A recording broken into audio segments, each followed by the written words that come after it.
It is often believed that professional fighters are supposed to look like sculpted titans. It's carved out of stone, living day and night inside the gym. But the truth is far more surprising. Some of the most unlikely champions, the ones carrying extra pounds. Bellies that jiggle instead of ABs that flexive, become legends in the fight game. These so-called chubsters not only shattered stereotypes, but also shattered jaws, ribs, and egos in the process. Every calorie they devoured seemed to fuel their fists, making them even more dangerous inside the ring. First up is Ismaile Lazar, a beastly tank of a man who never cared about physiques or six-packs. His opponent that night? None other than Daniel Sam, the African Terminator, a fighter built like a warrior statue. From the opening bell, Lazar charged forward like he'd fueled up on a McDonald's combo meal and a gallon of adrenaline. He smothered Sam with pressure, eating punches like they were snacks, and giving back double in return. Daniel tried to stay composed, tried to fight back, but every shot bounced harmlessly off Lazar's cholesterol shield.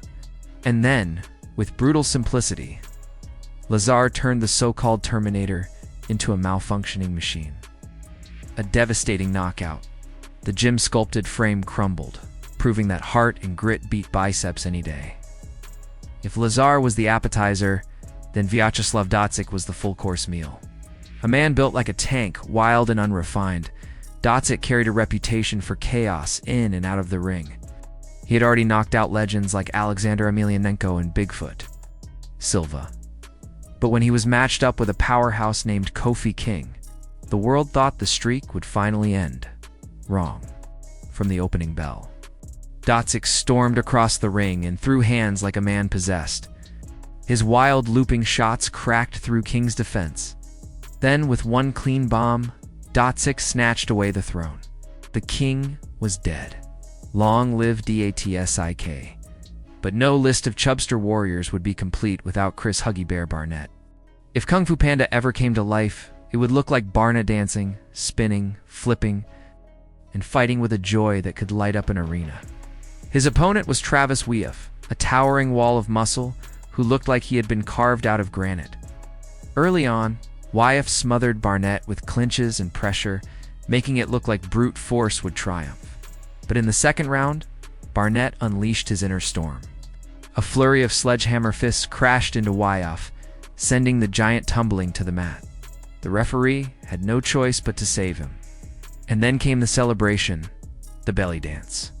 Barnett, smiling ear to ear, proved that you don't need abs of steel to steal the show. Then came Drazen Janjan, fighter who looked more like a hobbit who'd skipped his diet plan than a professional athlete. Across from him stood Kevin Walter, a human sculpture with muscles stacked on muscles. From the opening seconds, Walter fired lightning bolts of strikes, high-voltage shots that looked destined to end the fight quickly. But Janjun was like a fat Neo from the Matrix, slipping, ducking, dodging, and then boom. One single punch cracked through the wall of muscle. Walter collapsed like a tower struck by an earthquake. After that shot, only a necromancer could have dragged him back to the living. But perhaps no fight embodies this theme better than Alexander. Lungu's battle against Bob Sapp.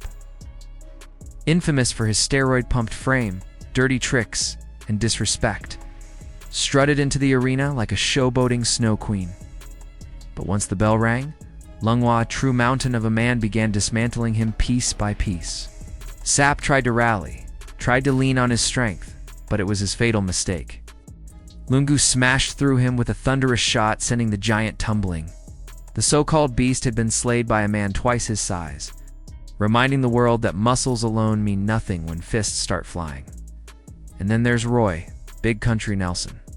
With a belly that looked more like a beer keg than a six-pack, Roy was a living contradiction to what a pro fighter should look like. But behind that round frame hid fists loaded with pure dynamite. Late in his career, Nelson faced Dylan Kleckler, a man built like Thor, a shredded powerhouse who looked invincible. Kleckler came out blazing, firing shots like a machine gun. But Nelson, insulted by the storm of punches, switched on his inner fury as if his opponent had just stolen the last slice of pizza. And when Roy's right hand detonated, it was like Thor's hammer itself had struck.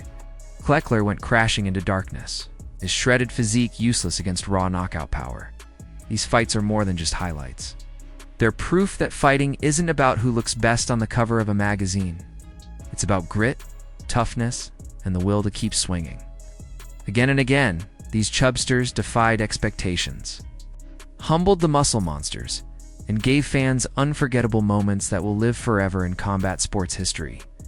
So the next time someone tells you, fighters need to look like titans, remind them of Lazar, Dotzik, Barnett, Jonjun, Lungu, and Nelson. Remind them that AFZ don't win fights, heart does. If you enjoyed watching these unlikely heroes topple mountains of muscle, hit that like button, subscribe, and drop a comment.